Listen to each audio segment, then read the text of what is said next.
Bonsoir à toutes et tous, bienvenue pour ce 34e webinaire du SEMA. Oui, déjà le numéro 34. En 5 ans, nous avons fait 34 webinaires et ça n'est pas fini.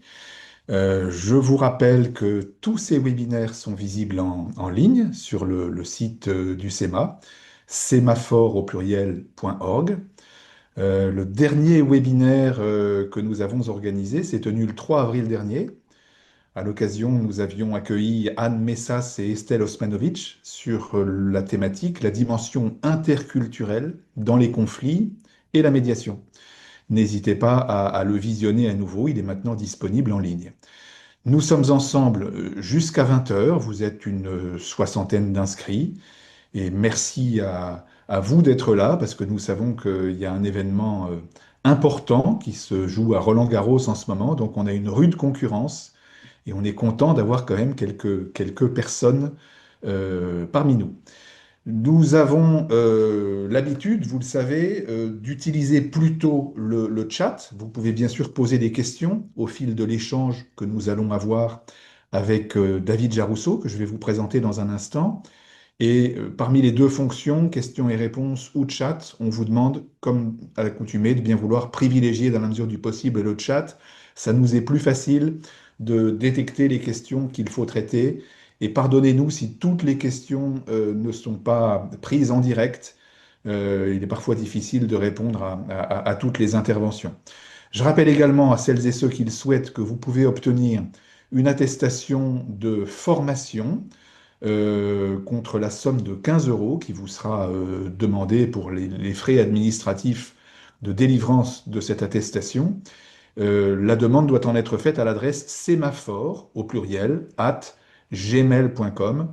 Et bien évidemment, il est procédé à une vérification de votre temps de connexion pour vous délivrer cette attestation. Alors, je vois qu'il y a des habitués, puisque les personnes se signalent depuis l'endroit d'où elles nous regardent, et on vous en remercie. C'est toujours intéressant pour nous, au SEMA, de voir un petit peu l'audience que nous avons, et c'est parfois très étonnant de voir qu'on est observé, que ces webinaires sont suivis de l'autre côté de l'Atlantique, ou bien d'Afrique subsaharienne, ou bien d'Asie. C'est toujours plaisant de voir que on a une audience qui s'élargit et qui est parfois très fidèle. Alors, le moment est venu de vous présenter David Jarousseau, qui est notre invité pour le webinaire de ce soir, dont le sujet a peut-être de quoi décontenancer de prime abord, mais je crois que vous allez très vite identifier à quel point il est passionnant. David Jarousseau aime à dire que l'un des objectifs de sa jeunesse était de parler dans l'incertitude, sans fausse honte et sans crainte.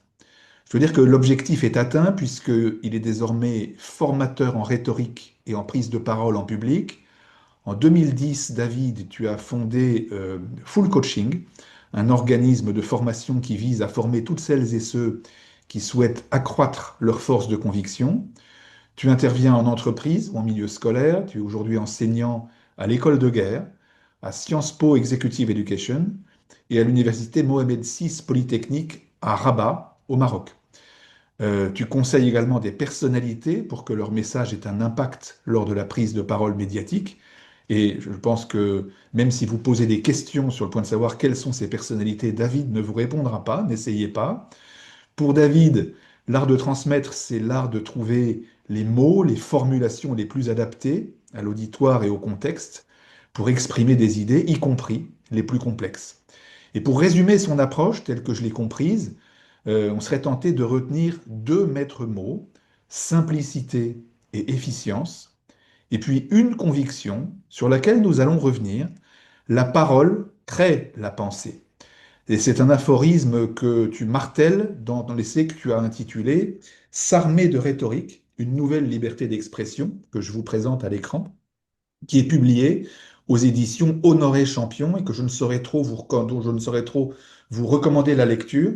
C'est un ouvrage absolument passionnant et dans lequel nous allons entrer dès à présent, si vous le voulez bien, parce qu'il y a dans ce livre bien des propos, bien des idées qui font un écho particulier pour nous par rapport à notre pratique de médiation.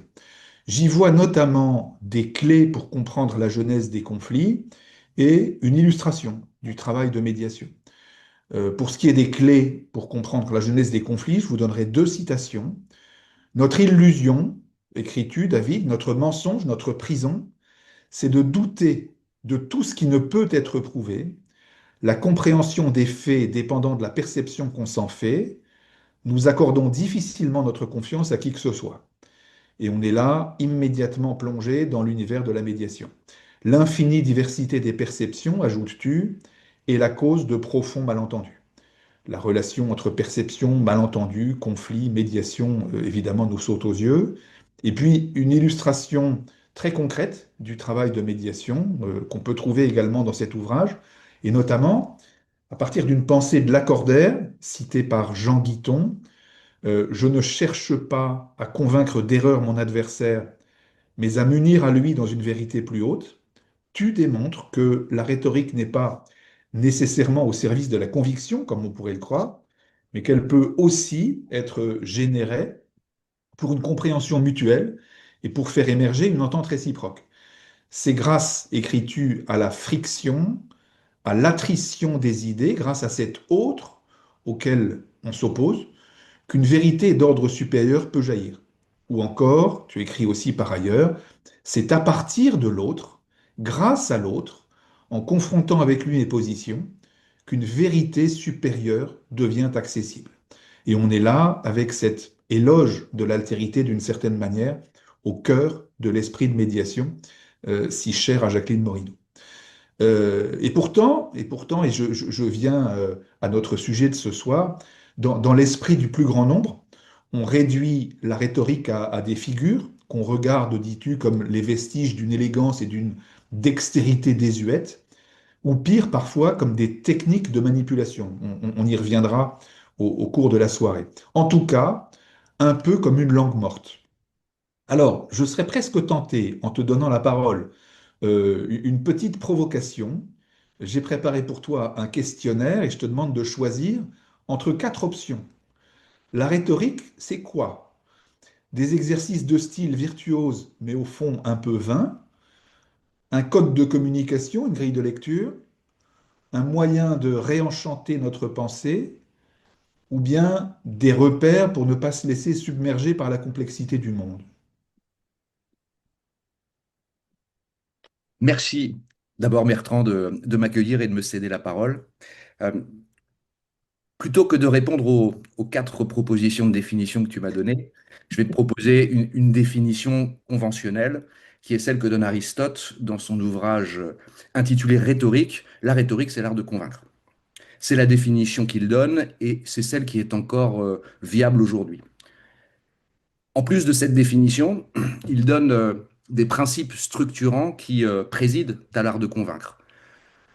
En règle générale, c'est bien connu désormais dans la mesure où, depuis la révolution numérique, tous les savoirs sont sur Internet et pour qui sait chercher, on peut trouver ces trois grands piliers de la rhétorique que sont le logos, le pathos et l'éthos, ces trois moyens qui fondent véritablement la rhétorique. Pour rappel quand même, le logos, c'est l'argumentation, parce que oui, pour convaincre, pour emporter l'adhésion d'un auditoire donné, il faut mobiliser un ou plusieurs arguments. On pourra revenir sur la qualité ou la quantité d'arguments à mobiliser en fonction des situations.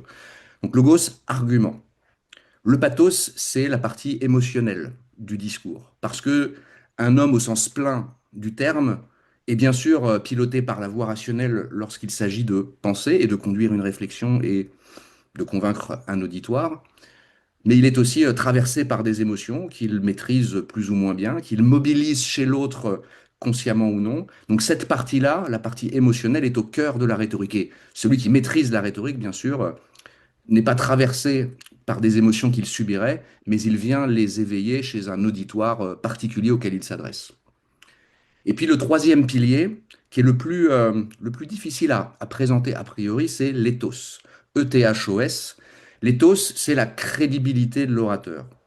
On dit aussi que c'est sa réputation. Ou pour reprendre la phrase du général de Gaulle, ou en tout cas son terme, c'est le prestige. Et de Gaulle parle davantage de prestige que d'éthos, et je crois que le terme parle bien. Il y a une prestige, une idée que l'on se fait de l'orateur qui est liée alors à sa réputation, à son CV, aux livres qu'il a pu écrire, bref, à tout ce qui précède sa prise de parole en tant que telle. Ethos, pathos, logos, les trois piliers fondamentaux de la rhétorique. La rhétorique, c'est l'art de convaincre. Dans mon livre, j'ai pris conscience, en réalité, parce que c'est dans l'écriture, c'est dans la parole que la pensée se forge, j'ai pris conscience que la rhétorique, si c'était un art de convaincre, si elle permettait de convaincre un auditoire, c'est qu'on pouvait la réduire à une définition d'une autre nature, et on pourrait même dire plus simple, et c'est celle que je te propose, c'est une liberté d'expression. En fait, si on fait la différence entre la rhétorique telle que je viens de la définir, et que je la redéfinirai un peu plus précisément un peu plus tard, si je dis que la rhétorique est une liberté, on voit que c'est tout à fait autre que ce à quoi on nous a entraînés lorsque nous étions au lycée, ou lorsqu'il s'agissait de convaincre par le biais de cette fameuse épreuve qu'est la dissertation, eh bien nous n'avions pas une grande liberté d'action. On devait exclusivement mobiliser la voie rationnelle et dans la filiation de la rhétorique, c'était vraiment le pilier logos et lui seul que nous pouvions mobiliser. Pathos, c'est neutraliser, les émotions sont absentes de l'épreuve de dissertation dialectique. Quant à l'éthos, la crédibilité de l'élève, là aussi elle est remise en cause et le professeur, bien souvent, lui rappelle que non pas qu'il n'est pas crédible, mais il est un élève, ou comme on le dit aujourd'hui, un apprenant, si bien que les deux piliers fondamentaux sur les trois de la rhétorique, pathos et ethos, eh bien, on ne nous a pas appris à les développer. Et c'est pour ça que c'est dans la carrière professionnelle, petit à petit, que on peut rencontrer des difficultés, dès lors que l'on ne fait que suivre cette voie strictement rationnelle et étroite. Et grâce à des formations ou grâce à la lecture de livres portant sur la rhétorique ou à des vidéos, il y a des tutoriels qui sont très bien faits, eh bien, on se rappelle en quelque sorte que l'homme n'est pas que rationalité, c'est l'erreur de Descartes, sur laquelle on pourra revenir par ailleurs. Nous sommes traversés par des émotions et il y a une image que nous renvoyons aux autres. Cette image, elle est extérieure, c'est-à-dire l'image superficielle que nous renvoyons par les vêtements que nous portons, les couleurs de ces vêtements, notre coiffure ou tous les autres ornements que nous portons. Et puis il y a l'éthos plus subliminal qui est ce dont j'ai parlé, la crédibilité, l'image fondée sur la réputation ou l'absence de réputation par ailleurs que nous avons. Voilà la définition que nous pouvons retenir de la rhétorique. C'est une force de conviction décuplée par la liberté d'expression qu'elle autorise, mais cette liberté dépend de la situation, et elle dépend de ce sur quoi nous reviendrons un peu plus tard, de l'éthique de l'orateur. Voilà une première définition que je peux donner, qui n'est pas tout à fait alignée avec tes quatre propositions, mais qui avait malgré tout pour bénéfice pour moi de me lancer. Mais les quatre propositions procédant d'une pure provocation, je t'en veux pas du tout d'avoir déjoué l'exercice qui était plutôt piégeux. Alors, j'en profite puisque tu nous dis que grâce à une formation, on peut mobiliser la rhétorique comme liberté d'expression, et j'aime beaucoup cette façon de présenter la rhétorique, pour indiquer à tous nos auditeurs et toutes nos auditrices que euh, nous pourrions au SEMA mettre en place une formation à la rhétorique qui serait dispensée par David Jarousseau, qui, et je t'en remercie, nous a déjà donné son accord. Il suffirait, si vous êtes intéressé par une telle formation, que vous vous manifestiez dans le chat en indiquant vos noms et prénoms et si possible votre adresse électronique de telle sorte qu'on puisse prendre votre attache pour essayer d'organiser une telle formation qui, si nous pouvons la mettre en place, promet d'être passionnante. Tu nous as cité Aristote, tu nous as cité le général de Gaulle, c'est-à-dire qu'on a fait un saut dans le temps assez spectaculaire. Je voudrais indiquer que dans le livre de David, c'est évidemment beaucoup plus détaillé. Il faut passer par Cicéron, par Quintilien. Enfin, il y a énormément d'auteurs qui sont évoqués. Et il y a également dans ton livre, et puisque tu as fait le parallèle avec la dissertation, rhétorique et dissertation, une critique en règle de cet exercice de la dissertation qui a un peu formaté l'esprit des lycéens et étudiants français. Non qu'il faille la condamner, mais qu'il faille mieux l'expliciter, en expliciter le sens, l'intérêt, la méthode. Et je renvoie là également pour ces développements à celles et ceux que ça pourrait intéresser. Alors, ce cadre étant posé, et merci de nous donner une définition aussi accessible, J'aimerais maintenant qu'on entre un peu dans le vif du sujet et je vous propose de le faire par 5 chemins distincts. Le premier point de vue d'où nous pouvons partir, il est au cœur de notre sujet. Pour nous, médiateurs, qu'est-ce que la rhétorique peut nous apporter? Tu as dit tout à l'heure, la rhétorique, pour Aristote, c'est d'abord l'art de convaincre. Bah, le rôle du médiateur n'est pas de convaincre, loin s'en faut. Et donc on peut se dire, bah alors, à quoi bon cette conversation? Quand même, dans ton ouvrage, il y a une phrase qui m'a particulièrement interpellé, qu'on retrouve un peu dans la présentation que j'ai faite de toi tout à l'heure, parce que je crois que c'est dans ta pensée un peu un leitmotiv. Une pensée sans parole, écris-tu, n'existe pas, ça on le conçoit, mais tu précises, et c'est là que ça devient extrêmement intéressant, la parole crée la pensée. En s'exprimant, on fait naître une réflexion qui n'existait peut-être pas encore, écris-tu, page 168. Ça me paraît essentiel. C'est important de le rappeler parce que on pourrait croire, au contraire, que la pensée préexiste et que la parole vient la traduire. Mais en réalité, ta conviction, c'est que la pensée s'élabore dans une large mesure à partir de la parole et que c'est bien souvent la parole qui préexiste. Si on voulait faire une analogie célèbre, on dirait que au commencement était le verbe. Mais bon, plus sérieusement, ce que tu soulignes, c'est que quand j'exprime un état intérieur que je ressens, quand j'évalue le comportement de quelqu'un en médiation, je le fais nécessairement à partir de la batterie de vocabulaire que j'ai à ma disposition, et ça, à tous les coups, c'est réducteur. Alors, est-ce qu'on pourrait dire, selon toi, que dans la mesure où la médiation est aussi un art de la parole, la rhétorique aurait pour le médiateur une fonction, ou en tout cas en médiation, une fonction de révélateur, en ce qu'elle permettrait au médié de réaliser, mais réaliser au sens étymologique, hein, prendre conscience de la réalité, la situation dans laquelle il se trouve, et aussi de prendre la mesure des moyens de la faire évoluer. D'abord, pour ce qui concerne cet aphorisme que je formule et que je martèle effectivement dans mon livre, et que je martèle également lors de mes formations, c'est une affirmation qui s'est imposée à mon esprit au cours d'une expérience particulière que j'ai vécue. En l'occurrence, un concours d'éloquence, un concours de prise de parole qui avait été organisé par un magistrat en 2018. Et c'était un concours d'improvisation. En tout cas, nous n'avions pas la possibilité d'avoir des notes ou de prendre de notes pendant les 30 minutes où nous devions réfléchir sur un sujet donné. Il y a 30 minutes à réfléchir sans prendre de notes, c'était un exercice auquel je n'étais pas préparé.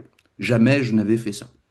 Si bien que pendant ces 30 minutes, les 15 premières ont été l'occasion de bien angoisser parce que aucun mot ne sortait.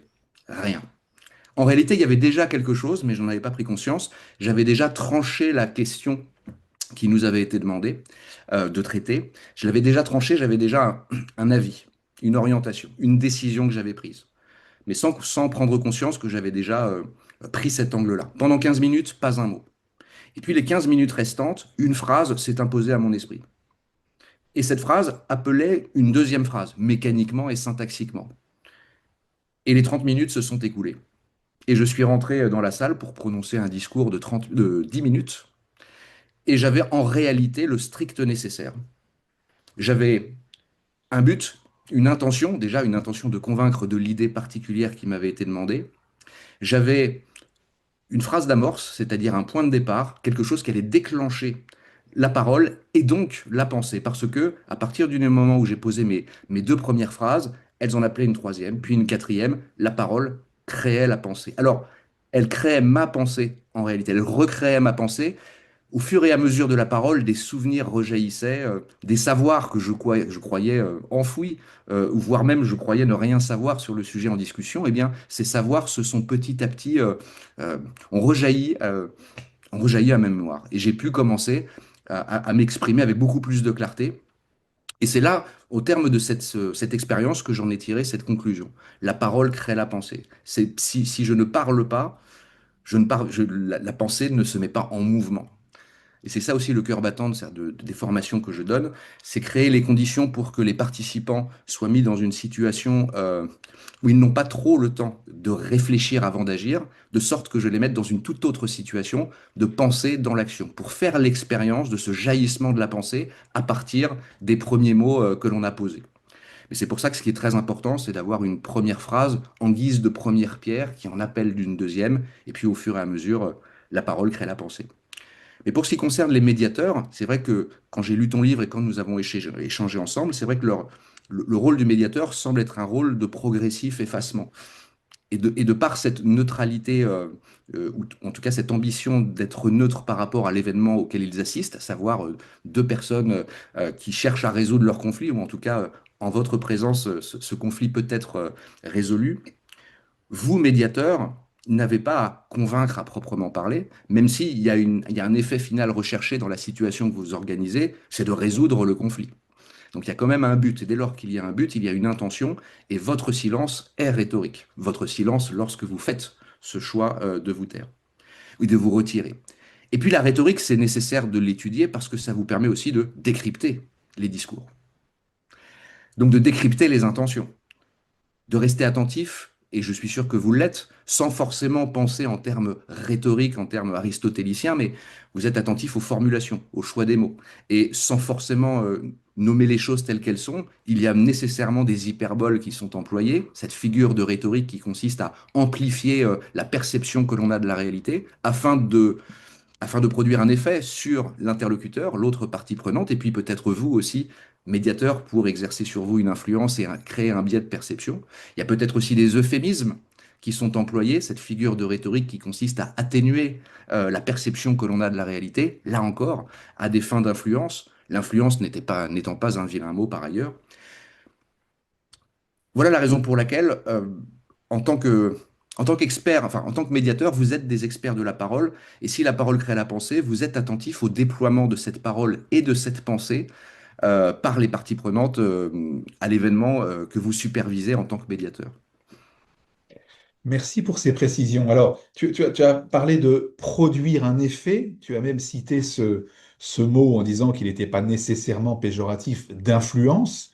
On va y revenir un petit peu plus tard dans notre échange parce que je crois que c'est quelque chose d'essentiel. Aujourd'hui, on peut le dire, la rhétorique n'a pas forcément très très bonne réputation et peut-être que notre échange peut contribuer à clarifier cette dimension de la rhétorique qui peut parfois être perçue comme un instrument de manipulation. On va donc y revenir un petit peu plus tard. L'image qui me venait à l'esprit en t'écoutant, c'était un petit peu celle d'une chambre noire dans laquelle on révélait autrefois les photos quand on faisait du tirage photographique. Et quand tu dis la parole crée la pensée, c'est un petit peu comme si la parole était ce révélateur d'une pensée qui apparaît là doucement, la pensée apparaît au fur et à mesure qu'on la plonge dans le bain de la parole. Euh, et j'ai essayé, en lisant ton livre, d'identifier justement cette fonction révélatrice de la parole. Alors, il y a un passage qui le traduit assez bien, où tu écris, la parole, loin d'être le véhicule privilégié du sens, nous en éloigne inéluctablement. Elle est même le lieu de l'illusion à l'origine de la tragédie humaine. Ça met en évidence que contresens, malentendus, quiproquos, qui sont, comme on le sait, à l'origine de bien des conflits, viennent dans une large mesure de l'emploi des mots plus encore que des attitudes. Et de fait, chacun interprète la réalité à partir de sa propre batterie de vocabulaire, de son registre lexical, qui est le fruit de son cheminement. C'est l'éducation, le cadre de référence culturelle, l'expérience. Et c'est pour ça que les malentendus, ou peut-être faudrait-il dire les mal-dits, peuvent résulter de l'emploi de mots dont le sens et la portée diffèrent pour l'un et pour l'autre. C'est d'ailleurs la raison pour laquelle je considère pour ma part qu'en médiation, il est absolument essentiel d'avoir une étape de clarification. Quel est le sens que chacun donne à un mot qui est ressassé? Bon. Qu'est-ce que c'est qu'une affaire familiale? Qu'est-ce que c'est qu'un sentiment de trahison? Qu'est-ce qu'on met derrière des mots comme cela?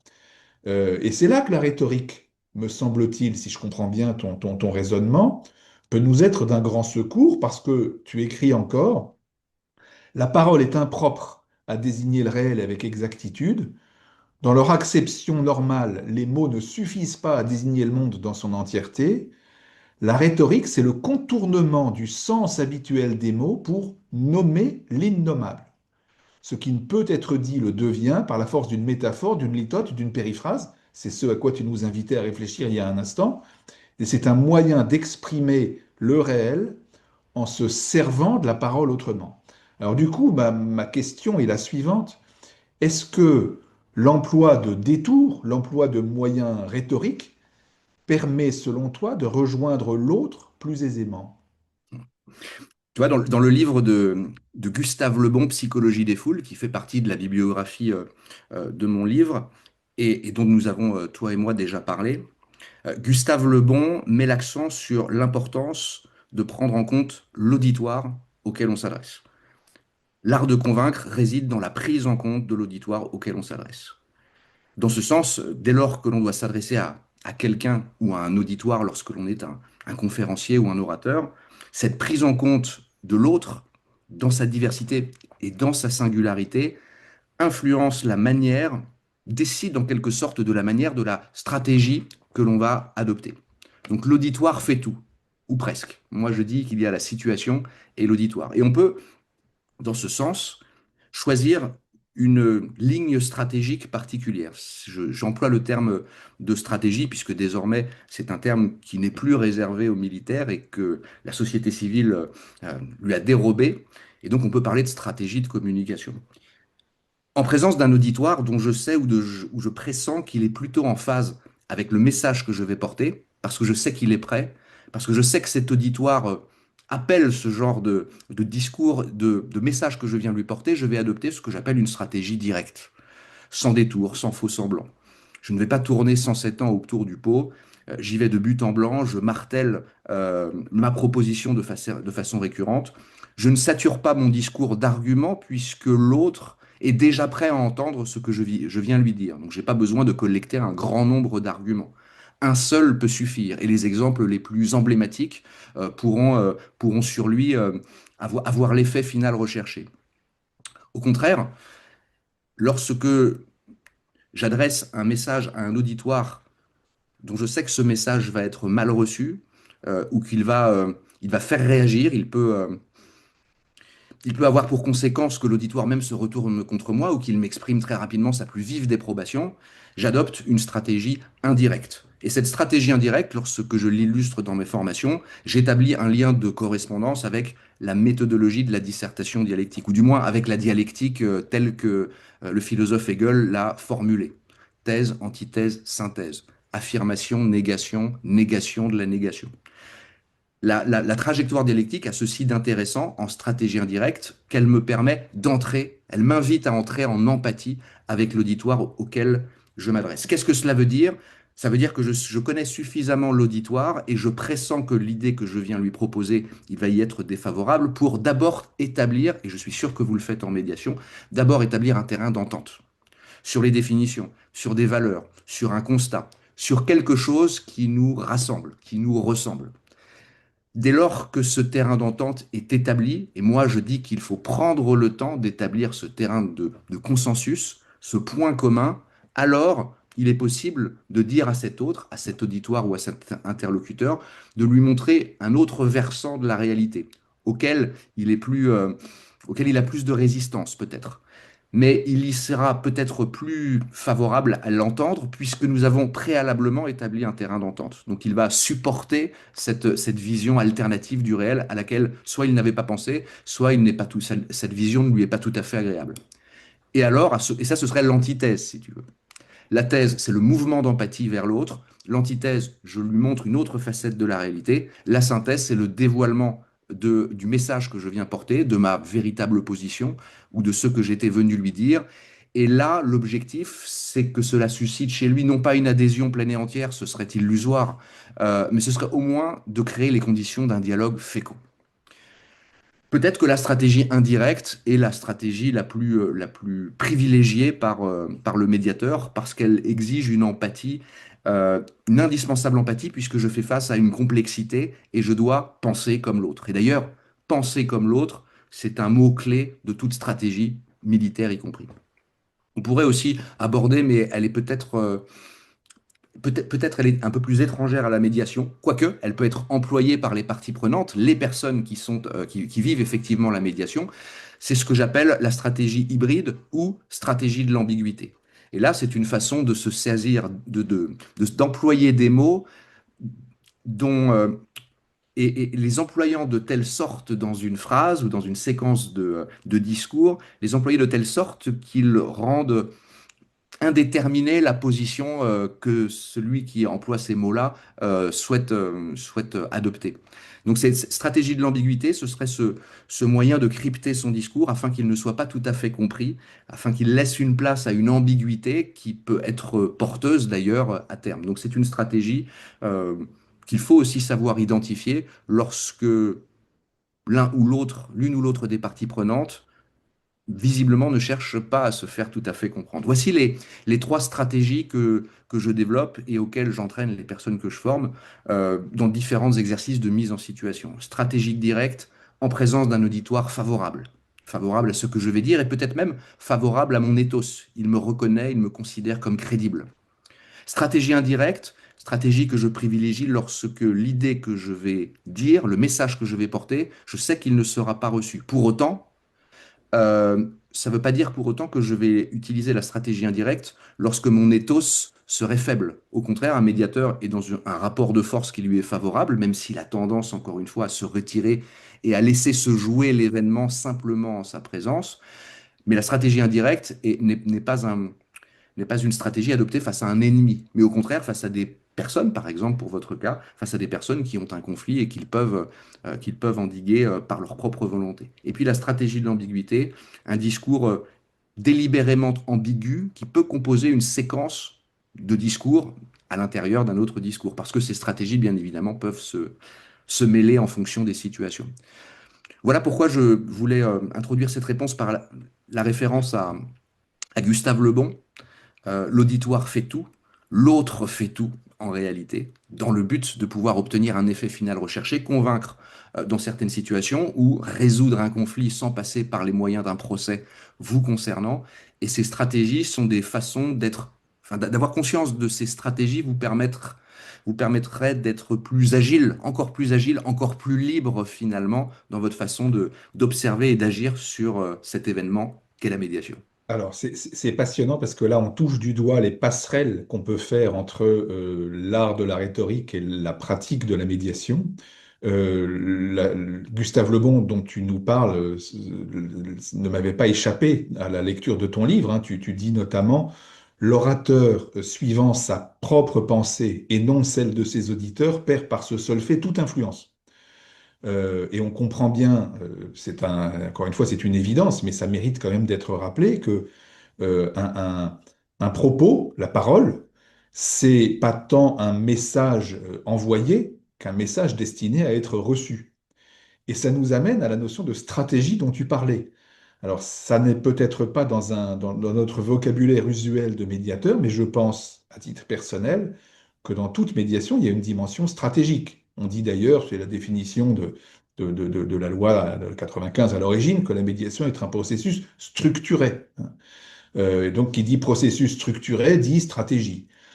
La stratégie ne vise pas à être déployée pour parvenir à une fin conçue d'avance, mais c'est une stratégie qui porte sur le cadre que l'on pose. Donc, si je choisis de commencer par une réunion plénière ou par des entretiens séparés avec chacun des médiés, c'est un choix stratégique. Donc, il y a toujours de la stratégie. C'est ça qui est passionnant. Et dans tout ce que tu nous dis, j'invite celles et ceux qui nous écoutent peut-être à remplacer le terme auditoire par le terme interlocuteur ou médié et le terme discours par le terme plus générique propos.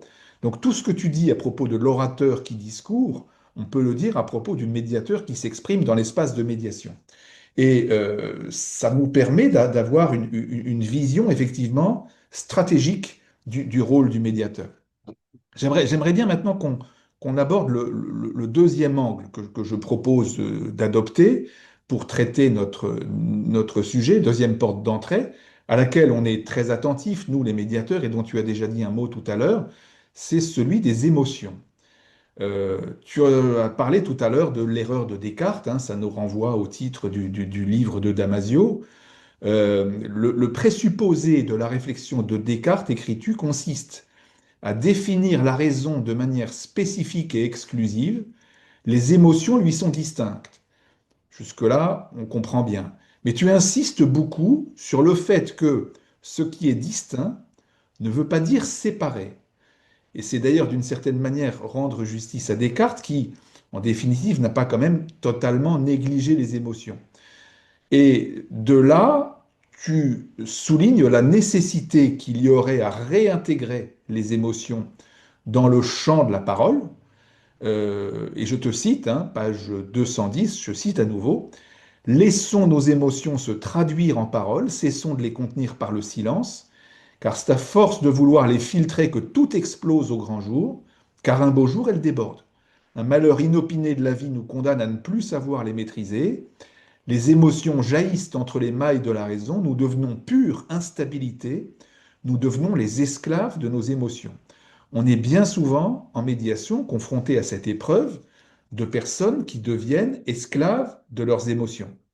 Et du coup, la question se pose de savoir comment on peut articuler les émotions et la rhétorique. Donc, quel lien fais-tu entre expression des émotions et rhétorique? Est-ce que c'est un moyen de canaliser nos émotions ou est-ce que c'est un vecteur pour les réintégrer dans notre discours de telle sorte que notre propos recèle la part d'irrationalité qui est en chacun de nous?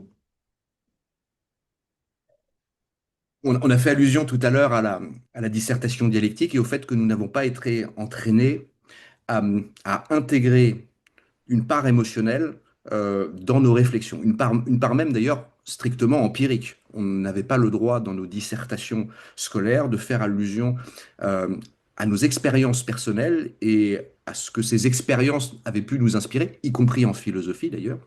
Eh bien, ces expériences-là, on n'avait pas pu les mobiliser. Si bien que ça a fait en sorte que nous avons pris l'habitude de retrancher tout ce qui ne relève pas de la raison et de considérer que penser, c'est suivre la voie strictement rationnelle. Dans l'erreur de Descartes de Damasio, euh, il est fait allusion à ces personnes qui ont connu des accidents très graves et une partie de leur cerveau, le cerveau gauche en l'occurrence, en tout cas le cerveau dédié à à la prise enfin à la rationalité, par distinction avec le cerveau droit davantage lié aux émotions. Là, je suis pas neurologue, donc je vais pas trop m'aventurer dans ces questions-là, mais c'est ce qu'il aborde, c'est que là, en réalité, croyant qu'il aurait affaire à des personnes capables de prendre les meilleures décisions, les plus strictement rationnelles et donc les meilleures, il s'est rendu compte que ces personnes dont le cerveau droit consacré aux émotions avait été neutralisé ne parvenaient pas à prendre de décision. J'avais pas eu besoin de lire l'erreur de Descartes pour sentir que penser, je savais pas trop ce que c'est. D'ailleurs, euh, Martin Heidegger, le philosophe, a un livre dont le seul titre doit nous inspirer. Qu'appelle-t-on penser? Et d'ailleurs, dans ce livre, il n'y a pas de réponse stricte à ce mouvement intérieur qui nous traverse tous, mais nous ne savons pas véritablement comment il se produit. Euh, c'est un mystère. Mais moi, j'ai tendance à oser parfois définir la pensée en faisant précéder cette définition en assumant la part de mystère. Mais je pense que penser, c'est ce que je sais, ce que je crois, ce dont je doute, ce que j'ignore, ce dont je ne suis pas sûr, mais ce sont aussi des images, des bruits. C'est mystérieux tout ce flux-là. Alors bien sûr, il y a sûrement une manière optimale de penser. Il y a peut-être une stratégie probabiliste optimale de conduire une réflexion pour prendre la bonne décision. Et ça, il y a des théoriciens du chaos qui se sont penchés sur le sujet. En tout cas, ces théoriciens-là s'interdisent de retrancher la part émotionnelle et la part irrationnelle d'une façon générale, c'est-à-dire ce qui ne relève pas de la raison, ils ne la retranchent pas du champ de la pensée. C'est non modélisable, c'est scientifiquement difficile à démontrer, c'est un ressenti.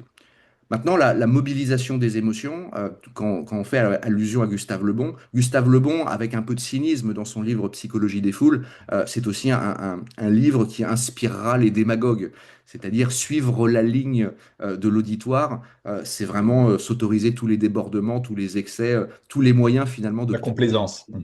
la complaisance. Voilà, c'est vraiment le mouvement strictement démagogique qui n'est pas celui que nous cherchons. Si on s'intéresse à la Grèce antique et aux mouvements philosophiques bien connus par ailleurs, que sont les stoïciens, les épicuriens, euh, je suis très branché stoïcisme avec leur volonté d'atteindre l'apathéia, l'absence d'émotion. Avec cette finalité quand même chez les stoïciens, parce qu'on les qualifie de philosophes à juste titre, mais c'était souvent des militaires, des hommes d'action, des hommes qui cherchaient à ne plus craindre la mort pour pouvoir agir. J'ai quand même l'impression que le stoïcisme absolu est dépassé et n'est pas ce que nous cherchons, une neutralisation des émotions, une apathie. Je pense que ce n'est pas ça qui permet de véritablement créer le mouvement. Je suis plus sensible à la philosophie stoïcienne, ou en tout cas à l'objectif qu'ils poursuivent par leur philosophie, qui est l'ataraxia, l'absence de trouble, paix de l'âme. Ça ne veut pas dire neutralisation des émotions, cela veut dire ramener les émotions à leur juste mesure pour pouvoir sentir l'événement, pas seulement le comprendre intellectuellement, mais le sentir. Parce que la neutralisation des émotions, c'est retrancher le sentiment, retrancher finalement la vie de l'événement. Ce serait aborder les choses comme comme ChatGPT finalement, comme un robot. C'est pour ça d'ailleurs que quand, enfin, dans votre terme de neutralité, même si dans ton livre Penser la médiation que tu m'as fait lire, j'ai vu que tu définis la neutralité d'une certaine façon. C'est vrai que cette définition était salutaire parce que sinon je me dirais que la neutralité est une forme d'illusion finalement. Que être neutre, bien sûr, je comprends le mouvement philosophique qui est le vôtre, mais la stricte neutralité peut finalement être un biais aussi de perception. Se croire neutre, c'est une stricte impossibilité, à moins d'être mort ou à moins d'être une intelligence artificielle. Et encore, sa neutralité est remise en cause compte tenu d'un nombre spécifique de data qui influence la proposition qu'il nous fait. Donc, moi les émotions, je les aime, j'aime être traversé par elles. J'aime aussi en stoïcien grincheux, j'aime bien aussi les maîtriser et ne pas me laisser submerger. Ça, c'est une question de personnalité. Et dans le cadre professionnel, j'ai appris à les réintégrer de façon proportionnée. Je me suis davantage autorisé à me laisser traverser par les moments de bonheur que je pouvais ressentir, notamment lors de certaines formations, plutôt que de chercher de manière obsessionnelle à garder le contrôle, à ne pas sortir du cadre, à bien faire les choses, à bien faire mon travail. Je continue de bien le faire, je l'espère, mais en tout cas, dans cette volonté de bien faire, je m'autorise davantage. Et cette liberté dont je parle pour définir la rhétorique, c'est cette liberté aussi que je cherche à incarner dans mes formations ou tout autre événement professionnel, mais aussi dans ma vie de tous les jours. Une liberté dont je cesse à repousser sans cesse les limites, sans jamais franchir un cadre qui serait un cadre maladroit. Alors, merci pour ces précisions parce que je trouve que cette idée de juste mesure, de juste proportion permet de réintroduire effectivement les émotions et finalement le dosage sera différent pour chacun. Alors, tu parlais du cerveau gauche, cerveau droit. C'est pas faire injure à Damasio, dont les ouvrages restent fondamentaux, de dire que ça, c'est quand même une vision que les dernières avancées des neurosciences remettent un peu en cause. Ce qu'on commence à découvrir aujourd'hui, c'est qu'en fait, toutes les zones du cerveau sont mobilisées, que ce soit au moment des émotions ou au moment de l'action. C'est probablement des processus beaucoup plus complexes que ça. Il faut se garder de simplifier. Pour celles et ceux qui s'intéressent à cet aspect des émotions en médiation, je vous renvoie d'ailleurs au webinaire qu'on avait organisé en 2021 avec Catherine Emile-Périssol et Sophie Libaud, où on essayait de traiter la question de l'intelligence émotionnelle, ressource pour le médiateur. Et puisqu'il est question de ressources, j'aimerais qu'on aborde un troisième aspect de notre débat de ce soir, parce que je vois que le temps passe, aspect qui sera peut-être un petit peu plus opératoire. Comment, comment utiliser la rhétorique à bon escient? Euh, tu écris encore que la rhétorique permet de lire entre les lignes.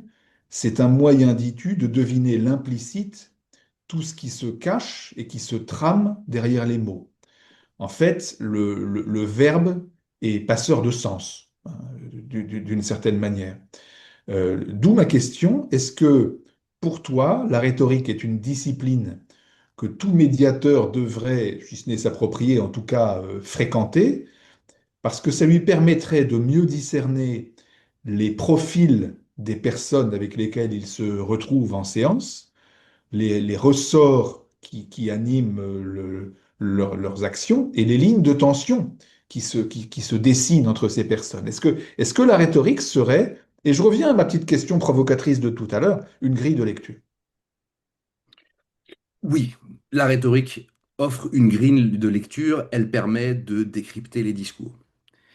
Mais on pourrait revenir un peu en arrière et au cursus que nous avons tous suivi, nous qui suivons ce webinaire ensemble. Quand nous étions en classe de première, c'est plus ou moins lointain pour les uns et les autres, mais quand nous étions en classe de première, nous avions en classe de français et littérature une épreuve. Une épreuve, parce que on peut taper sur les ducnates régulièrement, mais il y a quand même de bonnes choses. Il y a plein de bonnes choses et les professeurs font du bon travail lorsqu'on leur donne les moyens de le faire. Le commentaire composé. C'est une épreuve auquel les jeunes de première sont initiés et qui consiste en réalité à analyser un texte littéraire. La littérature, c'est la liberté d'expression par excellence, c'est l'art de porter un message autrement, par les moyens du symbole ou de la fiction, de la poésie, mais c'est véritablement l'art de dire autrement, l'art de penser autrement. Eh bien, quand on étudie, en suivant la méthodologie du commentaire composé, quand on étudie un texte littéraire, on peut le voir alors en deux niveaux distincts. Un premier niveau qui serait le niveau littéral. De quoi s'agit-il? C'est la grande question qu'il faut se poser lorsque l'on fait un premier axe, une première grille de lecture d'un discours littéraire. De quoi s'agit-il? Qu'est-ce que disent les mots au sens propre?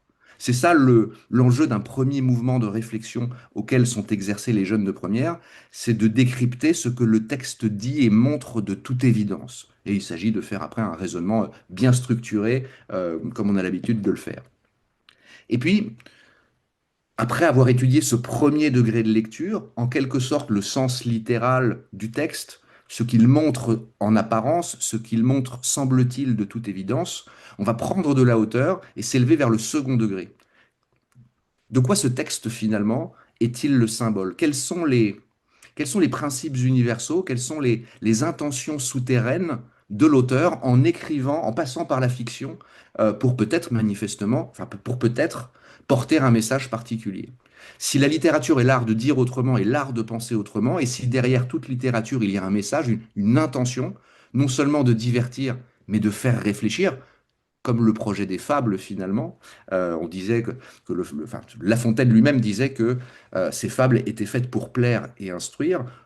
Passons du plaire à raconter, décrire, instruire, faire réfléchir, envoyer un message subliminal. Donc étudier la littérature, c'est se donner, ou lire la littérature autrement, et donc l'étudier un peu comme ce que nous faisions en commentaire composé, c'est se rappeler que la parole a au moins deux degrés, deux niveaux. Un niveau littéral, ce que disent les mots, ce qu'ils signifient au sens propre, ce qu'ils disent de toute évidence, et puis un second degré. Quelle est l'intention qui se cache derrière les mots qui sont employés et que j'ai étudiés au premier degré? Euh, et c'est comme ça d'ailleurs, tu disais que la rhétorique a mauvaise presse.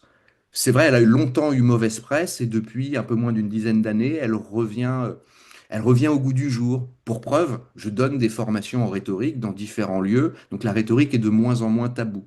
On a, On l'a longtemps associé à un art de manipuler les foules à grande échelle, et ce fut le cas. Les totalitarismes du XXe siècle se sont emparés de la rhétorique, mais aussi de la psychanalyse, se sont emparés finalement de tous les arts pour les dévoyer à des fins qui leur étaient propres, et à des fins criminelles en l'occurrence, à des fins eschatologiques dramatiques. Mais la rhétorique n'a plus cette définition si négative aujourd'hui. C'est pour ça que les uns et les autres s'y intéressent, parfois effectivement pour de mauvaises raisons, enfin de mauvaises raisons, des raisons de court terme, des raisons pragmatiques, convaincre ici, maintenant. convaincre en entretien. Donc, ce n'est pas une mauvaise raison de convaincre en entretien. Mais la rhétorique, ce n'est pas nécessairement un outil tactique, un outil pragmatique et de courte vue. C'est lié à une intention qui peut être une intention de plus long terme. Et c'est là où, au lieu de pragmatisme et d'efficacité, on peut penser la rhétorique par correspondance avec l'efficience.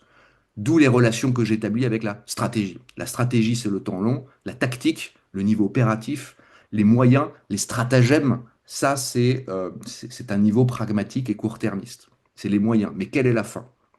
D'ailleurs, en ce sens, peut-être que l'acte de médiation, son effet final recherché, c'est de convaincre les deux parties de mettre un terme à leur conflit et de ne pas aller en procès. Donc finalement, en y réfléchissant bien, on a une volonté qui s'exprime par, en l'occurrence, ce recul, ce retrait qui est opéré par le médiateur. On va y venir dans un instant parce que j'aurais une hypothèse à te proposer, mais tu parlais à l'instant du second degré. Moi, il y a une chose qui m'est apparue en lisant ton ouvrage, et pour celles et ceux qui nous ont rejoints peut-être tardivement, je rappelle que nous parlons d'un livre qui s'appelle S'armer de rhétorique, que David Jarousseau a publié chez Honoré Champion en fin d'année dernière. Il y a une sorte de paradoxe avec le langage, c'est que les mots sont réducteurs, on l'a dit tout à l'heure, ils disent moins que la réalité, mais en même temps, ils disent aussi plus que la réalité. Je te lis toujours, hein, page 124, les mots signifient bien plus que ce qu'ils désignent, ils ne sont pas réductibles à leur emploi habituel, chaque mot a un sens dénoté, son sens premier, et un, voire plusieurs sens connotés le sens allégorique, moral et anagogique. Alors là, on est sur des notions qui sont un tout petit peu complexes. Est-ce que je peux te demander de développer un tout petit peu ce que tu entends par sens connoté, allégorique, moral, anagogique? Parce que je crois qu'on aurait, nous, médiateurs, des ressources à aller chercher dans ces différents sens au moment où nous pratiquons ce qu'on appelle la reformulation. Quel mot vais-je employer dans l'éventail de vocabulaire qui s'ouvre à moi pour reformuler ce que je viens d'entendre? Je vais commencer par sens dénoté, sens connoté. Il est probable que les uns et les autres connaissent cette distinction, mais je préfère, euh, par, par mesure de prudence, en rappeler la définition. Le sens dénoté, c'est le sens premier d'un mot, le sens courant, celui que le plus grand nombre reconnaît comme tel. Un chat est un chat. Ça renvoie à l'animal que nous connaissons bien. Le sens connoté, ce sont les sens possibles que peut prendre le mot en fonction des contextes de phrase. Et là, un chat, si je dis que j'ai un chat dans la gorge, eh bien, il prend une dimension métaphorique. Et puis, le chat peut être aussi lié à la couture. Donc, le mot, au sens dénoté, renvoie à quelque chose, mais au sens connoté, il est fonction du contexte. Ça, c'est une distinction qui était opérée la plupart du temps au lycée et que nous connaissons correctement. L'autre distinction à laquelle tu fais allusion, c'est vrai qu'elle est plus cryptique. Et pour le dire de façon tout à fait transparente, la rhétorique, c'est un chemin, c'est une discipline à part entière qui est mon objet d'étude et que je ne cesse de redécouvrir. C'est pour ça que c'est avec prudence et humilité que je vais définir ces mots qui sont aussi des mots ésotériques. Ils viennent de Quintilien, et lorsque l'Église a supplanté l'Empire, elle s'est emparée, sous l'impulsion de Saint Augustin, elle s'est emparée des arts libéraux, dont la rhétorique, dont celle de Quintilien. Et ces quatre dimensions des mots auxquels tu viens de faire allusion, littéral, allégorique, moral et anagogique, Saint Augustin a choisi de s'en emparer pour décrypter le verbe sacré, les mystères de la Bible, à l'aide de ces moyens rhétoriques-là. C'est pour ça une des quatre dimensions auxquelles tu as fait allusion, il y en a une qui est strictement ésotérique et qui fait allusion au mystère. Encore que, elle pourrait quand même nous donner un éclairage. Euh, Littéral, le mot, c'est le sens dénoté du mot, inscrit dans un contexte de phrase. C'est le sens littéral Le sens littéral, c'est le sens que prend le mot de toute évidence et qui fait consensus. Le sens allégorique, c'est le sens symbolique que prend le mot. C'est une métaphore, par exemple. Je donnerai un exemple dans un instant pour illustrer ce à quoi ça peut faire écho. Le sens moral d'un mot, c'est sa connotation en bien et en mal. Là encore, c'est fonction du contexte. Et puis la portée anagogique, la dimension anagogique d'un mot, c'est ça fait véritablement allusion au mystère. Le mot peut porter une invitation, un sens mystique, éveillant l'espérance. Mhm. Espérance transcendante, peut-être espérance immanente. En tout cas, si je fais allusion à Saint-Augustin, c'est que c'était plutôt transcendant. Maintenant, si je prends un exemple, c'est celui auquel je fais référence dans sa armée de rhétorique, qui pourra, je l'espère, vous inspirer des correspondances avec votre pratique. Mais je prends cette phrase en guise d'exemple, d'autant plus que nous sommes le 5 juin, nous approchons de l'appel du 18 juin, puisque la phrase à laquelle je vais faire allusion est extraite de l'appel du 18 juin. La- Quoi qu'il arrive, la flamme de la résistance française ne doit pas s'éteindre et ne s'éteindra pas. Au sens littéral, cette phrase signifie français résister. La phrase dit ce qu'elle dit. Et toute reformulation, d'ailleurs, se révèle tellement la phrase est limpide. Au sens allégorique, on pourrait décrypter cette phrase comme nous le ferions en classe de français première, comme je le disais tout à l'heure, mais on voit que la flamme est la métaphore du courage et de l'espoir au combat et de la prise d'initiative. Le sens moral, il est essentiellement fondé sur le verbe devoir, ici, dans cette phrase. La flamme de la résistance française ne doit pas. Ici, il y a une connotation morale. Ne pas résister, ce n'est pas agir convenablement. On pourrait presque dire que c'est mal agir. Et puis, la portée anagogique, elle est, elle est liée là encore à la flamme de la résistance, la métaphore du feu, et puis à l'emploi du futur, ne s'éteindra pas. Cette métaphore du feu, le feu toujours vivant, le feu toujours vivant d'Héraclite, plus ce verbe au futur, future projection vers l'avenir, c'est pas un conditionnel qu'il emploie, c'est un futur, comme s'il était capable de prédire ce qu'il allait être, c'est véritablement l'espérance. Cette idée de la France éternelle, bien évidemment, mais là, l'espérance est comprise dans cette phrase à travers l'emploi de la métaphore de la flamme et du verbe devoir. Voici un exemple vraiment très emblématique et Mhm. assez commode pour observer les différentes dimensions que peuvent prendre la parole potentiellement. Mais bien évidemment, ne serait-ce que la portée anagogique, elle est véritablement, enfin, elle est propre à des grands discours politiques comme cet extrait auquel je viens de faire allusion, ou alors au discours sacré. Elle me paraît plus difficile à déceler, voire absente dans d'autres discours ou dans des conversations de bureau euh, à la machine à café. Ceci étant dit, de prendre conscience que, au moins de cette distinction, de se rappeler de cette distinction dénotation-connotation, de se rappeler quand même de cette distinction littérale, allégorique et morale, parce que derrière il y a l'allégorie, j'ai parlé de la métaphore, mais on pourrait aussi faire allusion aux hyperboles, aux euphémismes, parce que hyperbole, euphémisme, lorsque je les emploie en conscience, j'ai une intention. J'ai une intention de dire quelque chose et de le dire autrement que par la manière littérale de le formuler. Donc tout dépend bien évidemment aussi de l'intention que j'ai. C'est ça aussi qui va ouvrir mon inspiration et qui, vous savez, enfin, je pense que le général de Gaulle savait ce qu'il faisait en écrivant cette phrase. Et je devine, sans dire qu'il a pensé quintilien, qu'il avait quintilien dans le sang, parce qu'il avait été initié aux arts libéraux dans sa jeunesse, et que c'était un fin connaisseur de la Grèce et de Rome.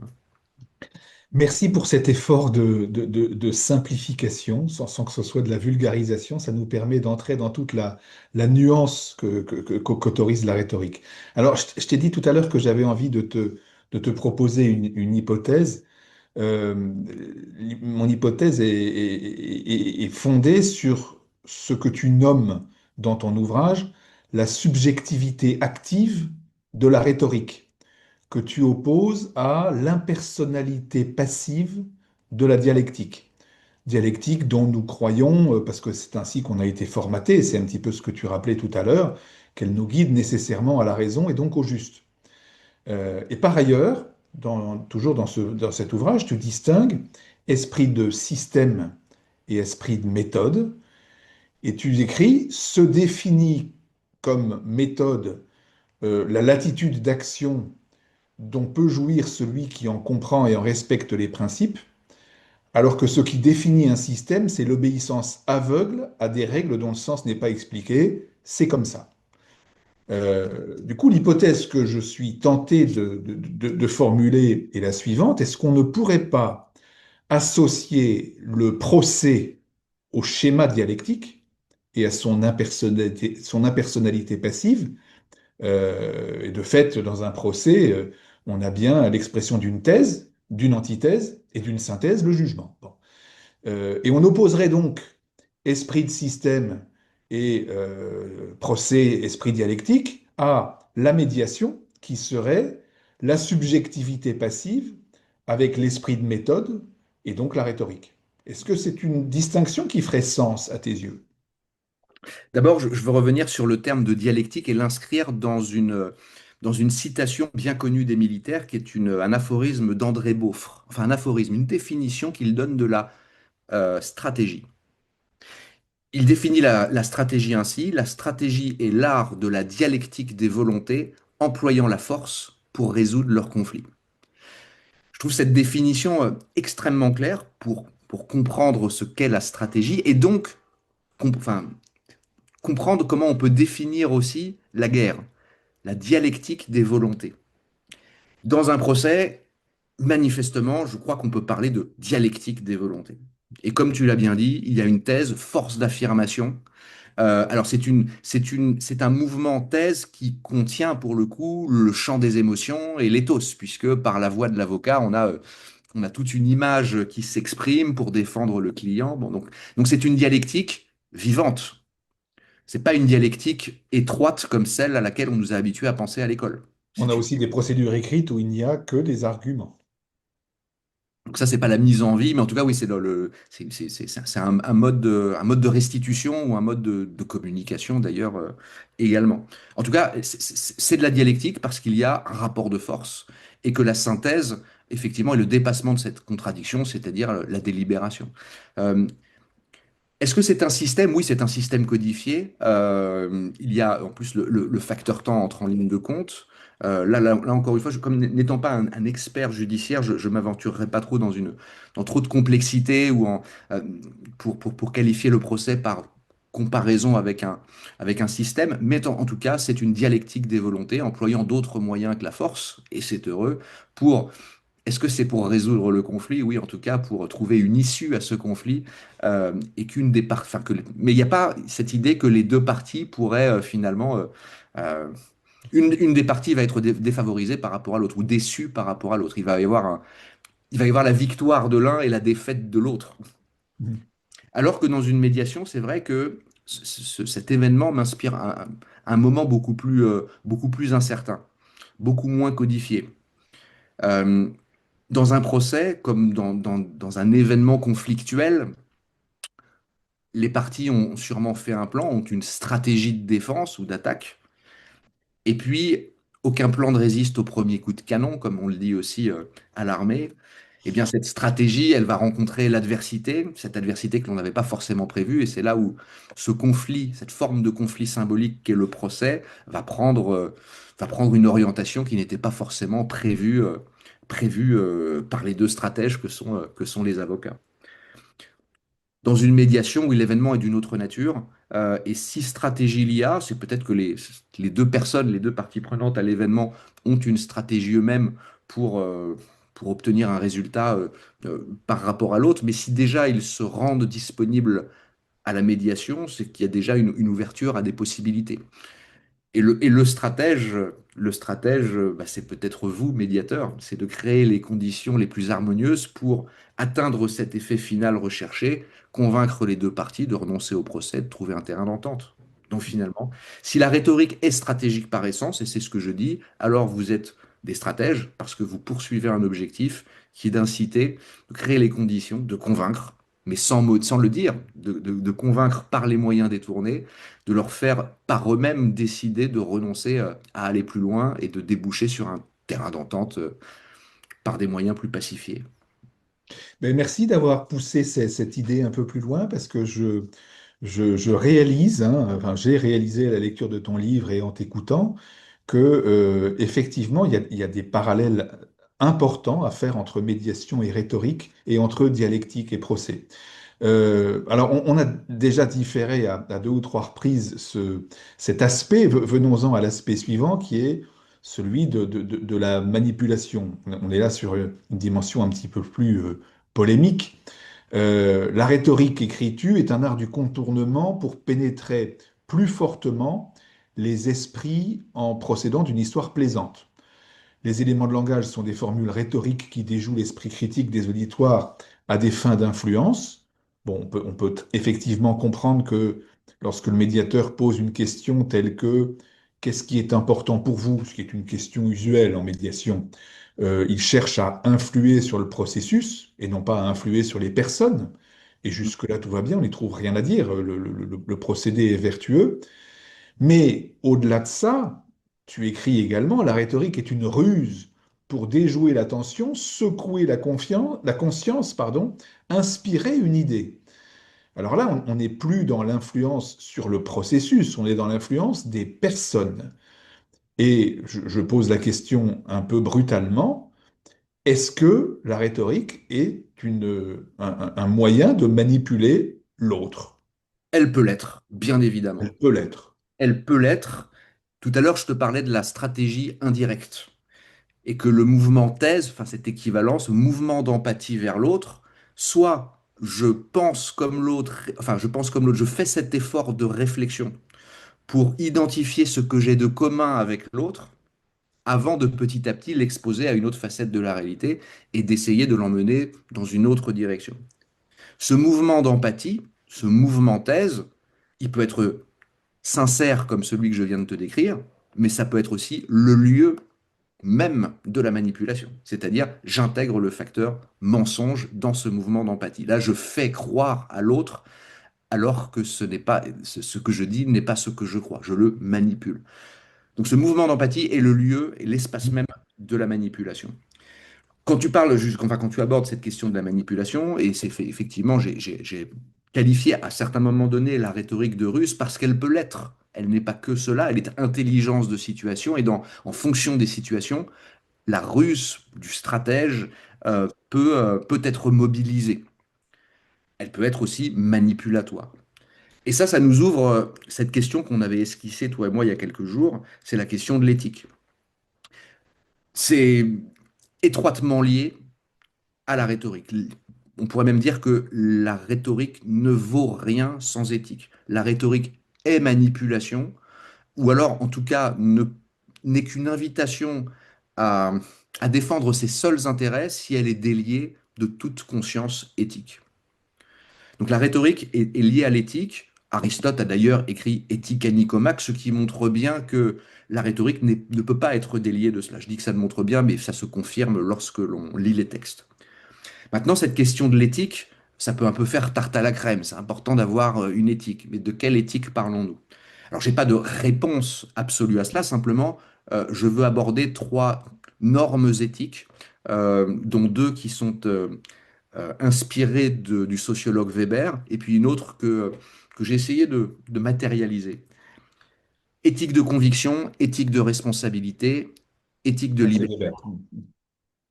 Et l'éthique de conviction, telle que la pense Weber, c'est l'idée que la fin que je poursuis justifie tous les moyens. Je suis en mode éthique de conviction lorsque je m'autorise des moments de duperie, de manipulation, des équais, des excès, des écarts vis-à-vis de la vérité, dans un but précis. A priori, quand on dit cela, on se dit, bah, ça, l'éthique de conviction, si elle autorise les facteurs mensonges, manipulation, duperie, c'est pas bien. C'est l'éthique, c'est presque le paradoxe de l'éthique ou l'anti-éthique.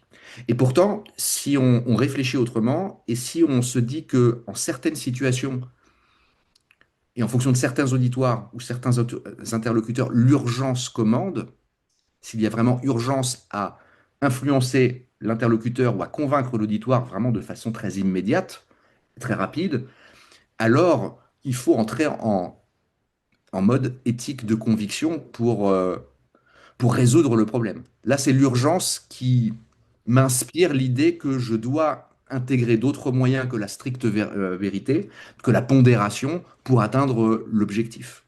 C'est pour ça que moi, je ne la considère pas, enfin, je délie je délie l'éthique de conviction de toute considération manichéenne, parce que c'est en fonction des situations que peut-être un facteur manipulatoire peut être intégré dans mon discours dans un but vertueux. Dans la guerre, dans la propagande de guerre, on peut imaginer que des mensonges ont pu être utilisés, non pas dans le but de mentir à la population sur des choses, mais pour maintenir maintenir sa confiance, maintenir sa dignité. Peut-être même que la phrase du général de Gaulle, si on pousse le bouchon un peu loin, est une phrase qui comporte de la manipulation dès lors qu'il dit que la flamme de la résistance ne s'éteindra pas. Comment peut-il le dire? Comment peut-il l'affirmer? Il devrait utiliser le conditionnel s'il était véritablement prudent. Donc il y a des situations, et je pense qu'on ne peut pas parler de manipulation chez De Gaulle, mais peut-être d'éthique de conviction, l'a poussé à employer une phrase comme celle-ci pour créer le mouvement, pour créer l'espérance, le choc, le déclic, et faire en sorte que la résistance s'enclenche. L'éthique de responsabilité, c'est l'éthique qui consiste à ne pas considérer que tous les moyens sont justifiés pour atteindre la fin. Bien au contraire. Parce que ce qui dissocie, ce qui distingue véritablement l'éthique de conviction de l'éthique de responsabilité, je crois que c'est le facteur temps. Dans l'éthique de conviction, l'urgence commande. Phrase du général de Gaulle. Dans l'éthique de responsabilité, il y a l'idée de temps long, de ménager la relation. Moi, je fais souvent allusion, en tout cas, c'est ce que le discours m'inspire, celui de Villepin, de Villepin à l'ONU 2003. En relisant son discours, c'est vraiment pour moi un discours d'une grande intelligence, puisqu'il consiste à convaincre, d'une part les États-Unis, mais aussi les parties prenantes par le système des droits de veto, mais de convaincre les États-Unis de différer la prise d'initiative et L'intervention en Irak. l'intervention militaire, de différer. Tout en intégrant dans son discours une façon de dire des mots particuliers, de sorte que 20 ans plus tard, les États-Unis ne peuvent pas dire, tiens, de Villepin, tu te souviens quand tu nous as dit ça il y a 20 ans. Le texte est écrit de sorte qu'il ménage la relation. Il revient sur l'importance du rôle joué par les États-Unis pour sauver l'Europe et sauver en particulier la France, débarquement de Normandie par exemple. Donc tous ces éléments, ces éléments de langage, ces séquences qu'il intègre dans son discours sont créés pour ménager la relation. Donc l'éthique de responsabilité, je pense que c'est celle à laquelle vous pensez plus spécialement, en tout cas celle qui me semble, en tout cas moi de mon point de vue, la plus étroitement liée à l'activité du médiateur. Pour autant, il faut connaître bien évidemment l'éthique de conviction, pas forcément pour s'en servir dans le cadre d'une médiation, en tout cas en tant que médiateur, mais peut-être pour identifier parmi les acteurs présents à la médiation ceux qui sont pilotés par l'urgence et ceux qui ont tout leur temps. C'est passionnant. Alors d'abord, ça donne envie d'aller relire le discours de Villepin. Je pense qu'on va pouvoir le trouver en ligne. Pour Euh, étudier la rhétorique et une certaine façon d'employer la rhétorique à des fins stratégiques, donc de convaincre de différer l'action, un discours qui est immaculé 20 ans après, le discours, c'est vraiment intéressant. J'aimerais bien qu'on revienne là-dessus dans un instant sur l'aspect politique de la rhétorique. En fait, ce dont tu nous parles, je trouve que on est là encore au cœur de la médiation et tu as cette formule où tu dis parler est un acte qui porte à conséquence. Je crois qu'on en est tous conscients en médiation, notamment lorsque l'on demande aux médiés d'adopter un ton, un propos, un langage qui soit adapté, qui ne soit pas dans l'accusation. On les invite à s'exprimer à la première personne du singulier plutôt que d'être dans l'accusation, avec cette petite formule un peu réductrice, le tu. Voilà, on a conscience de cela, mais cette notion de responsabilité de celui qui prend la parole, je crois qu'elle est vraiment au cœur de tout processus de médiation et ça nous donne matière à réfléchir. Je reviens sur cet aspect politique parce que tu as cette autre considération, seul celui qui s'écarte de la pondération se fait entendre qu'il faut à tout prix sortir de la mesure pour se démarquer et marquer les esprits. Alors, on voit bien, c'est quelque chose qui résonne fortement avec l'époque, pour ne pas dire avec l'actualité. On peut penser à un certain personnage d'outre-Atlantique, par exemple. Est-ce que la rhétorique, d'après toi, peut nous permettre de concilier pondération et efficacité, parce qu'on pourrait penser que ce qui est pondéré, nuancé, c'est tiède, donc c'est inefficace. Est-ce que la rhétorique peut nous permettre de surmonter cette dichotomie? La question que tu me poses, c'est pour vous, médiateur. Notamment. Notamment, mais même plus généralement, est-ce que la rhétorique est un moyen de poursuivre l'efficacité sans être dans la caricature? Je te répondrai oui, dès lors, encore une fois, pour le redire, puis voyant en plus que il faut peut-être nous ménager un instant ensuite pour les questions qui pourraient nous être posées.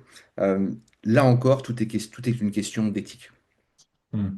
C'est une question d'éthique. Ça, c'est véritablement pour moi le cœur battant, éthique de conviction, de responsabilité. Puis l'éthique de liberté, tu as fait allusion euh, à Donald Trump, mais on pourrait faire allusion à beaucoup d'autres femmes et hommes politiques, au-delà des démagogues et des populistes, avérés, j'entends, étiquetés comme tels presque. De plus en plus de politiques, justement, s'expriment de façon outrancière, notamment sur les réseaux sociaux. Par outrance, je dis un écart majeur avec le bon sens ou la vérité, pour provoquer, au sens propre d'appeler dehors, créer les conditions d'un mouvement autour de sa personne, créer le débat, créer la discorde, pour ensuite trouver une occasion favorable dans une émission de télé, par exemple, en attendant quelques jours après avoir provoqué, eh bien, créer les conditions favorables pour être invité dans une émission de télé et laisser entendre que on s'est mal fait comprendre ou que les autres ont mal compris ce que nous disions et opérer notre propre décryptage, faire la propre traduction de ce que nous avions dit. En étant plus attentif, justement, d'un point de vue rhétorique, on observe que ces outrances sont de toute évidence des outrances. C'est pas a Hmm. posteriori qu'on peut le remarquer, c'est dès lors que l'on voit une sortie du silence par l'emploi de la parole et par le fait de faire un tweet, par exemple, ou de s'exprimer d'une certaine façon dans les médias, il y a une intention. Cette intention est de provoquer, appeler dehors peut-être l'adversaire politique, pour que lui-même cède à l'outrance, voire une outrance qui serait d'ordre pénal, ou en tout cas qui serait une sortie du cadre très défavorable, pour ensuite revenir à des moyens, une façon plus pondérée de s'exprimer. La provocation, en fait, est le moyen politique aujourd'hui d'exister, et c'est presque lui seul.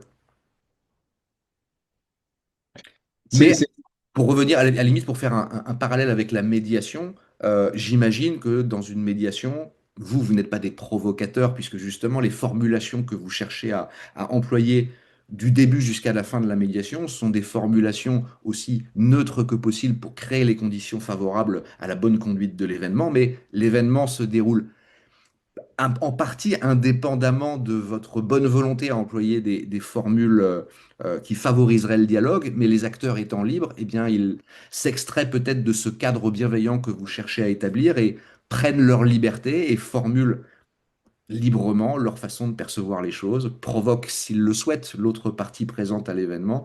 Bref, c'est là où cet événement a sa part d'indépendance et que c'est à vous, au fur et à mesure de l'événement, d'avoir cette liberté d'action dans le silence ou alors en sortant par une prise de parole pour pouvoir rétablir les conditions favorables du dialogue et mener le processus à son terme. Ce que tu dis est, je pense, totalement vrai pour ce que nous appelons des réunions plénières, c'est-à-dire des moments où le médiateur se trouve en présence de toutes les parties concernées.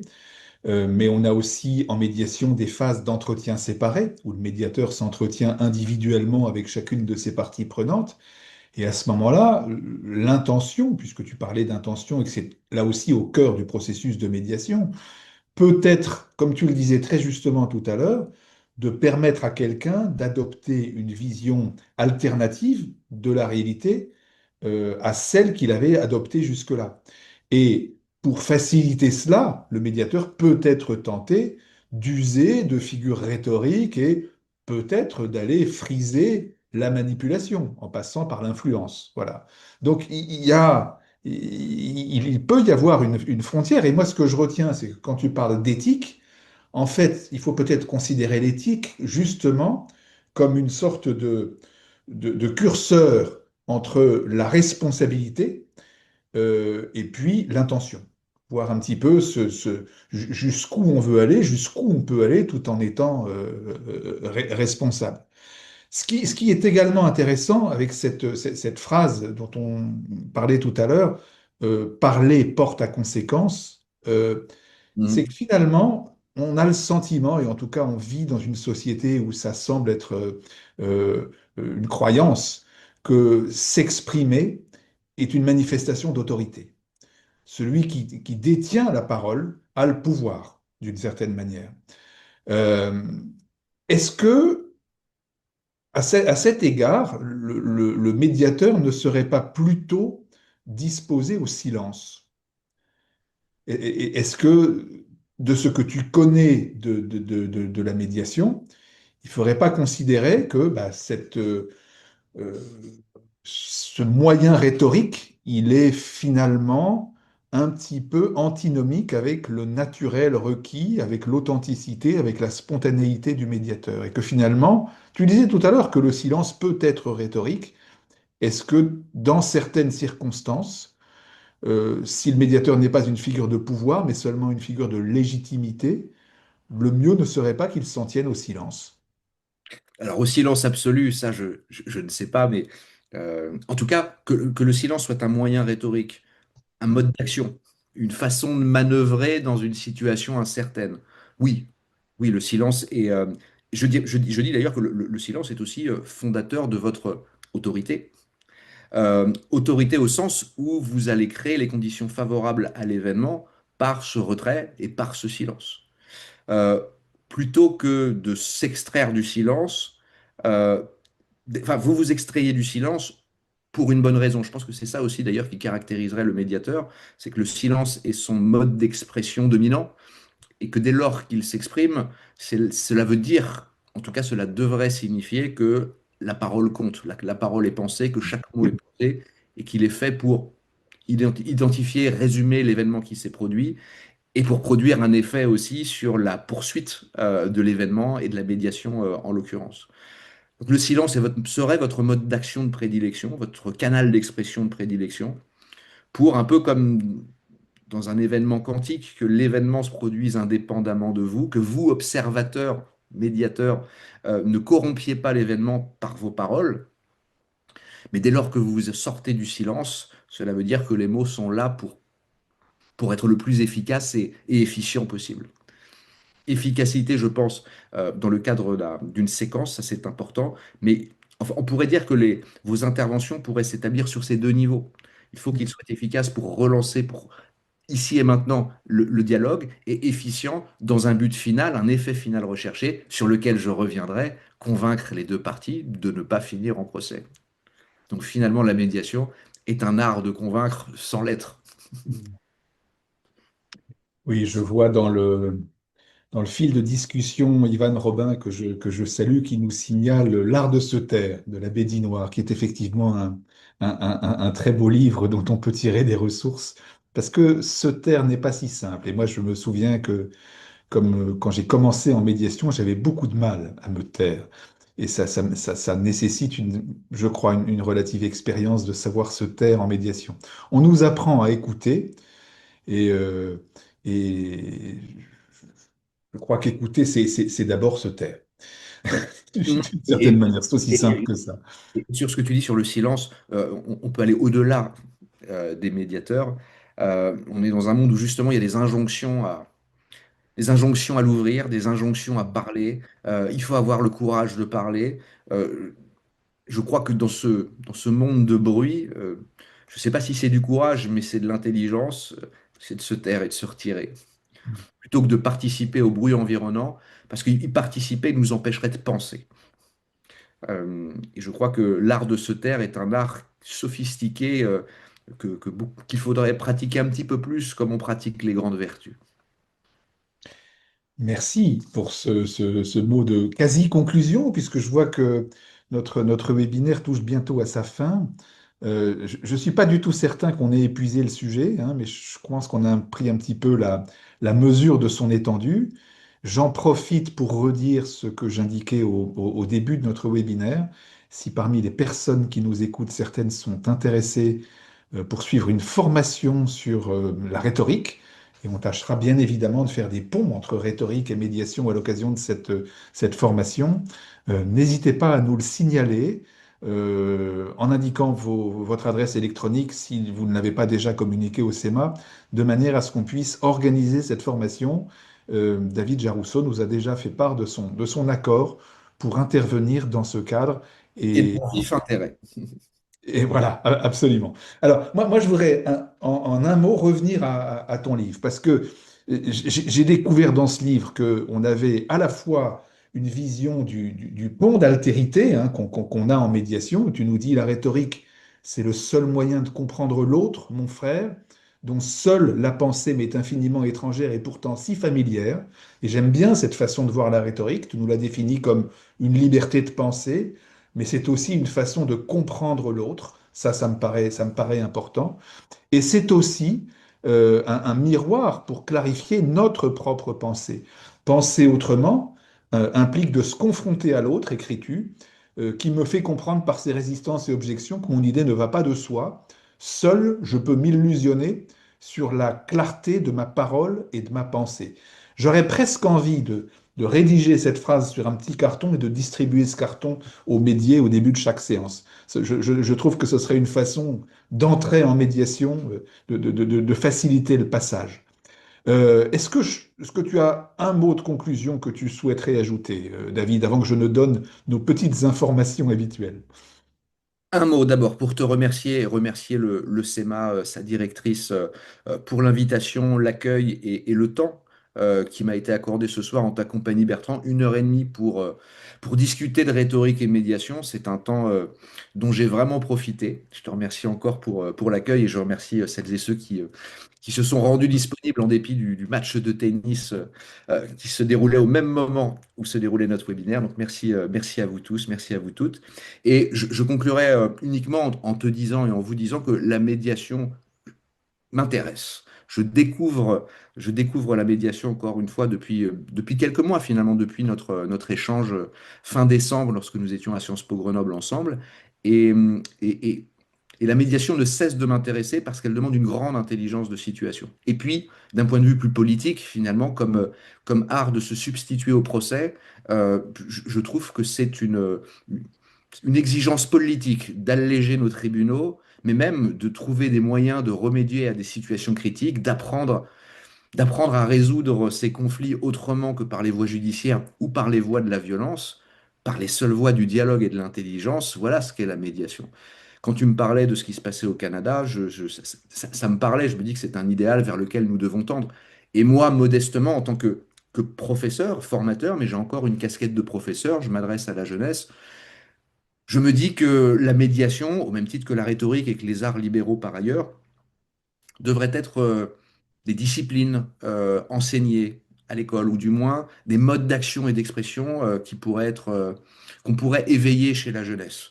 Surtout en définissant la médiation comme de l'intelligence de situation. Et dès lors qu'on associe quelque chose à de l'intelligence, ça capte l'attention de celles et ceux qui écoutent ce type de message. C'est pour pareil, tu vois, la rhétorique, je la définis comme une liberté d'expression qui souhaite ne pas voir augmenter sa liberté. Et dès lors qu'on a capté l'attention en vendant la rhétorique, eh bien, de manière dissimulée, il y a l'éthique en embuscade. Et donc, de la culture générale, de la philosophie, plein de savoirs. Donc la médiation et la rhétorique, deux disciplines qui pourraient être enseignées. On peut trouver les arguments pour capter l'attention parce que derrière, on pourrait faire la promotion de vertus civiques qui sont indispensables de régénérer dans notre pays. Merci pour ces propos. Alors, je ne sais pas si la rhétorique sera réintégrée dans les programmes scolaires, mais à lire le nombre de messages élogieux à l'égard de ton intervention, j'ai le sentiment qu'elle pourrait bien être enseignée au SEMA. Et on en serait bien évidemment très heureux. À mon tour de te remercier très sincèrement, David, de nous avoir donné du temps et d'avoir partagé avec nous ta science de la rhétorique. Une dernière fois, je vous présente cet ouvrage, S'armer de rhétorique, une nouvelle liberté d'expression, publié chez Honoré Champion. Merci également à Hélène Toumier, notre secrétaire générale, qui est toujours dans la coulisse de ces webinaires et sans qui rien ne serait possible. À Catherine Emmanuel, directrice pédagogique du SEMA, qui nous aide à concevoir ces programmes. Et puis, merci aussi à toute l'équipe du SEMA. Je vous annonce, comme c'est l'habitude, notre prochain webinaire qui se tiendra le jeudi 11 septembre 2025. Il sera animé par Jocelyne Dahan. Alors, Jocelyne Dahan, dont nous sommes fiers de vous annoncer qu'elle a rejoint l'équipe du SEMA en qualité de responsable de la médiation familiale. Pour celles et ceux d'entre vous qui ne la connaissent pas encore, je vous invite à visionner le webinaire du mois d'octobre dernier, à l'occasion duquel elle s'est entretenue avec Catherine Emmanuel sur 40 ans de médiation familiale, bilan et perspective. Et le thème de ce prochain webinaire sera passionnant, au cœur de la médiation familiale, puisqu'il s'agira de médiation et paternité. Et bien évidemment, vous pouvez consulter le catalogue des formations du SEMA sur le site. Il est tout à fait accessible en ligne et j'ose espérer que nous pourrons y ajouter prochainement un module de formation dont le format reste à définir sur médiation et rhétorique, animé par David Jarousseau. David, encore une fois, un très grand merci pour ta présence parmi nous ce soir.